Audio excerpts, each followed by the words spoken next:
ಇವನೊಬ್ಬ ಪಕ್ಕ street razor, ಆದರೆ ಅವ್ನು ಹಾಕಿರೋ ಬಟ್ಟೆ, ಅವ್ನು ಓಡಿಸ್ತಾ ಇರೋ ಬೈಕು ಯಾವುದೋ ಒಂದಲ್ಲ. ಇವನು ನಿಜ ಜೀವನದಲ್ಲಿ ಹೆಂಗಿರ್ತಾನೆ ಅಂತ ನೀವೇ ನೋಡಿ. ಇವನ್ನ ನಿಮಗೆ ಇಂಟ್ರೊಡ್ಯೂಸ್ ಮಾಡಿಸ್ಕೊಳ್ಳೋಣ ಅಂದರೆ ಇವನ ಹೆಸರು ಅಂತಲೇ ಇಲ್ಲ.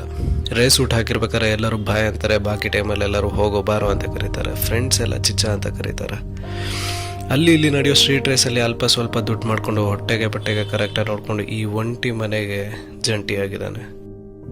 ಚಿಕ್ಕ ವಯಸ್ಸಿಂದನೂ ಅಪ್ಪ ಅಮ್ಮ ಅಣ್ಣ ತಂಗಿ ಈ ಥರ ಯಾವುದೇ ಸಂಬಂಧಗಳಿಗೆ ಅರ್ಥನೂ ಗೊತ್ತಿಲ್ದಿರ ಬೆಳ್ಕೊಂಬಂದಿರೋ ಇವನಿಗೆ ಜೀವನದಲ್ಲಿ ಬೈಕ್ ರೇಸಲ್ಲಿ ಏನೋ ಒಂದು ಸಾಧನೆ ಮಾಡಬೇಕು ಅನ್ನೋ ಒಂದು ಛಲ ಇದೆ. ಆದರೆ ಒಂದು ಬೈಕ್ನ ತೊಗೊಳಕ್ಕಾಗ್ದಿರೋ ಇರೋಷ್ಟು ಬಡತನ. ಇವ್ನ ಜೀವನದಲ್ಲಿ ಮಾಡ್ಕೊಂಡಿರೋ ಆಸ್ತಿ ಅಂದರೆ 4 ಜನ ಫ್ರೆಂಡ್ಸು. ಅಂದಾಗ ಹೇಳೋದು ಮರ್ತೋದೆ, ಇವತ್ತು ಇವನು ಹುಟ್ಟಿದಬ್ಬ. ಅವ್ರ ಫ್ರೆಂಡ್ಸ್ ಬರೋ ಹೊತ್ತಾಯಿತು.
ಸಂಪಾದನೆಗಲ್ದಿರೋ ಸಂಬಂಧಕ್ಕೆ ಬೆಲೆ ಕೊಡೋವನ್ನ ನಿಜವಾದ ಸ್ನೇಹಿತ ಅಂತಾರೆ.